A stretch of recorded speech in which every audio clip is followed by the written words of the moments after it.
Hi, and welcome to The Sound of Self, the podcast that's all about empowering women in their 30s to make mindful shifts, find their purpose, and step into their power. This podcast is not just about discussions, it's a movement. We're here to break through the barriers that hold women back from freely expressing themselves. The world needs your unique voice, and we're here to help you find it. So thank you for joining Jess and Erin on The Sound of Self. Let's unlock the power within and create a life that resonates with the true essence of you. We were talking about how the body holds the score, and I know this is a really popular topic on body holding trauma and pain, and there's actually a book called The Body Holds the Score, which I haven't read yet, but The Body Keeps the Score. Haven't read yet, but heard really good things about. By Bessel Kolk. Yeah. Kolk. Sorry if we pronounced your name wrong. Yeah. All the respect to you. We were talking about the surgeries that women have to go through for maintenance, and I was talking about, this is a little bit personal, just FYI. Oh, we're talking on women's issues, and this is women's important stuff, you know.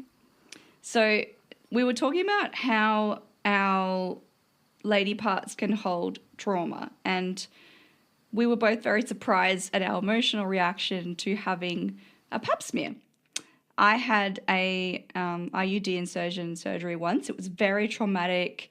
It was done incorrectly. I felt very exposed and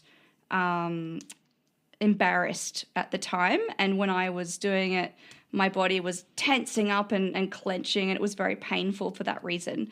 And then when I had it removed, I just had this wave of crying and release, and it was like my body had held all the emotion onto that IUD, and it just felt wrong. Like, I had it in for a couple of months. I had terrible period cramps, terrible pain. It never worked right for me, so I decided to get it removed, and that was the moment that I felt was a soul release for me, when I had it removed, in the simple process of taking it out. And Jess was sharing as well her trauma after having a pap smear with recently giving birth. Yeah. It was kind of as you described, that those waves of crying, because I was saying to Erin before that for the most part I was so surprised by my birth experience that it went way better than I expected, and the fact that, you know, while I was giving birth, I was like, I could do this again, which I hadn't heard anybody tell me, describe to me before. It's always after, but during I was like, wasn't as bad as I thought. I could do this. But yeah, clearly my body held on to, it is, your body goes through so much. And I was explaining that throughout the birth process, I don't know if it's just inductions or generally, but the amount of internal examinations that they needed to do to check how far dilated I was and what they needed to do next, and then also having to break my forewaters to speed up the process. Mind you, I started getting, the induction started at 6:30 in the morning, and then I didn't, my forewaters were broken about 7:30 at night or something like that. That's a long time. Yeah, and then I didn't give birth until after midnight. So it was a long, exhausting process. But yeah, so, and this conversation came about because Erin asked the loaded question of, how was your day? Yeah. Well, it's a loaded question when we run a podcast, Jess. And I was like, well, had a breakdown. I've got my cup of tea right here. We are spilling the tea. Yeah, absolutely. So, and it is really valuable for us to talk about these unique experiences for women, that it is, you know, tough going into a doctor's practice, and getting, what is it, a speculum put inside you, and For a pap smear, yeah. yeah, for a pap smear. And there was another really not a great experience that I had getting a pap smear as well, from a female doctor actually, and she was like quite forceful, and I remember walking out of that crying. And it's just, yeah. Yeah, and it's really sad because this is something that we have to do as women to take care of our long-term health, for cervical cancer screening and all kinds of things, which we are encouraged to do regularly. And I know so many women don't actually do that because they're so scared of the discomfort and the embarrassment and the the position that it puts them in, not feeling safe, being in a doctor's surgery, having that trauma, or anyone really going towards that area for them. Recently I've been working with quite a lot of women who are in the DV world, and it's mainly around the emotional abuse that I've been working with, but I haven't even started unpacking physical abuse and emotional abuse combined in domestic violence situations, where we are holding that pain and that trauma for years and years and years. And it isn't till we start doing the releasing, the somatic release of the body, which is what I love doing with voice activation and sound healing. It's such a beautiful, gentle way to actually release that without having to relive that trauma. Yeah. And actually just ease it out in a really beautiful sensory experience that doesn't have to feel so forceful. Yeah. And that has been such, unfortunately, a common experience for women throughout centuries. Like, I mean, in my mind, I'm not talking about domestic violence uniquely, but just to give an idea, 1 in 3 women, that's the stats at the moment, have experienced domestic violence.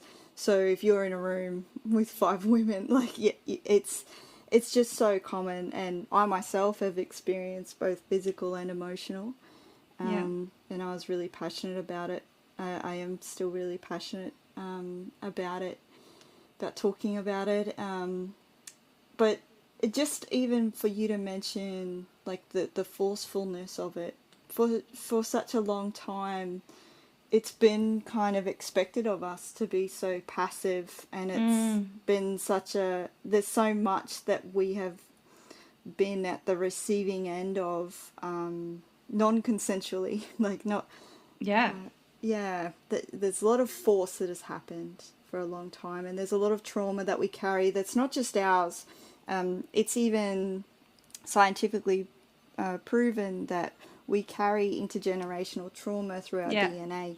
Yeah, I'm a big advocate for ancestral healing and DNA healing with sound therapy and vocal as well, the voice activation stuff. Again, I'm going to preach about this tonight. Oh, it's good. No, exactly right. Like, these modalities are important. Yeah, it's so important for us to actually spend the time to sit with ourselves and feel it and be it in a safe way, so we can then move through it and transmute it into something that is not going to be carried in our bodies anymore. Yeah, absolutely. And we do, through the quote-unquote mainstream therapy, we do prescribe somatic, like, and a lot of therapists are trained in somatic therapy as well. But we prescribe those approaches because of the safety that is, the sense of safety that is created. And as we've talked about with the body keeps the score, like, we know that trauma is stored in the body, and that those bottom-up experiences are invaluable for that overall healing. It doesn't need to be talk therapy necessarily where you relive everything. And even then, like, I'm trained in EMDR, which is eye movement desensitization reprocessing. Which I've tried, and that was really effective too.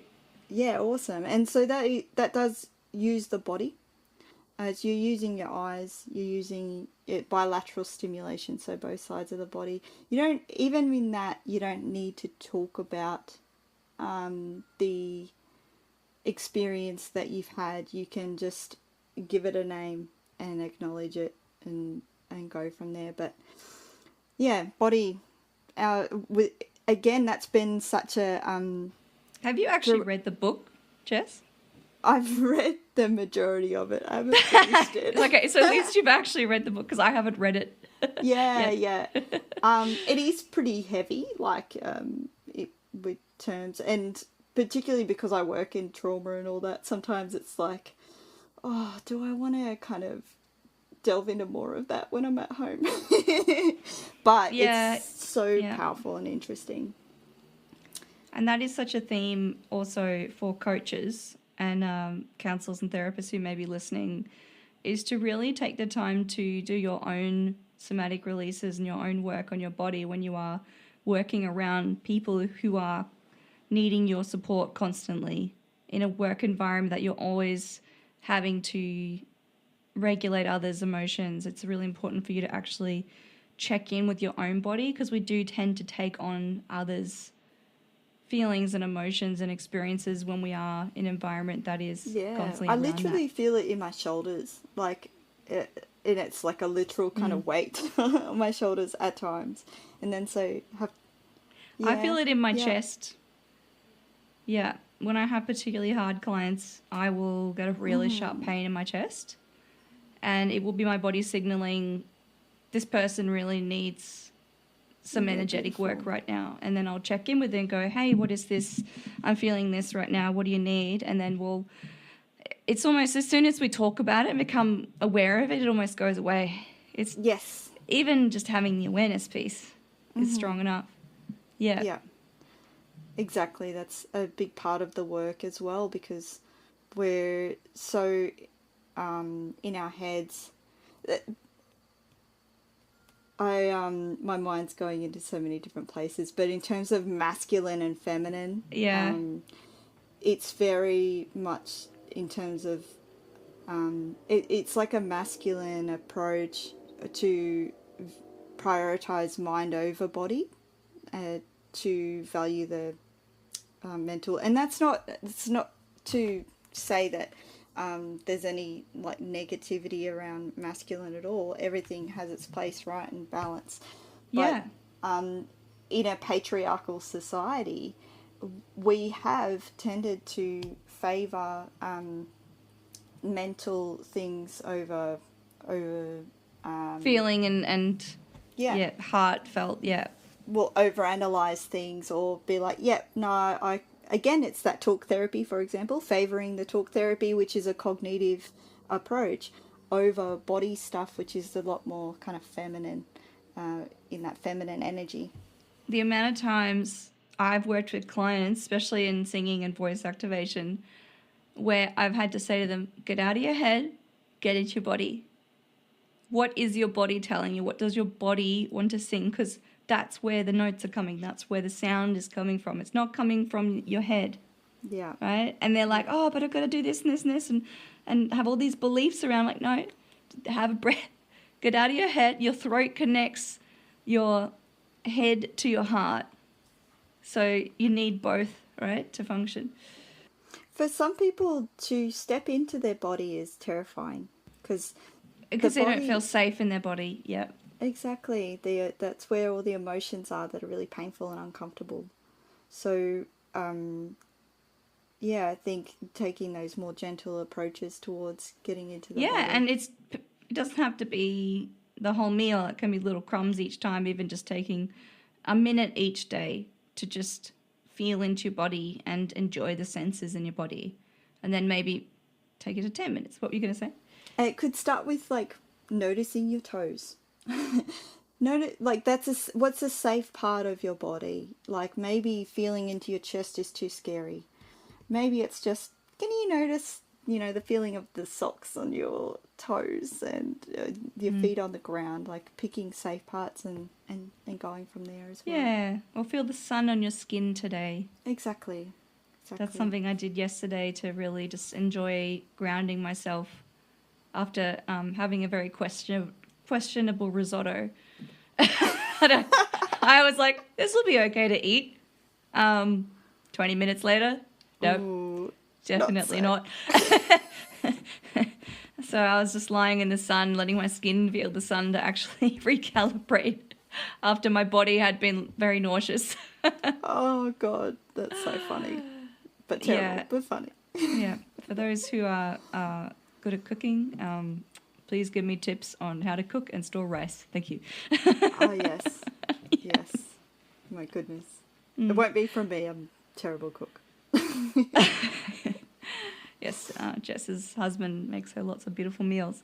So Yes. in saying that, we're going to wrap up this one today, but the main theme of this is to get back into your body and let it tell you what it needs, right?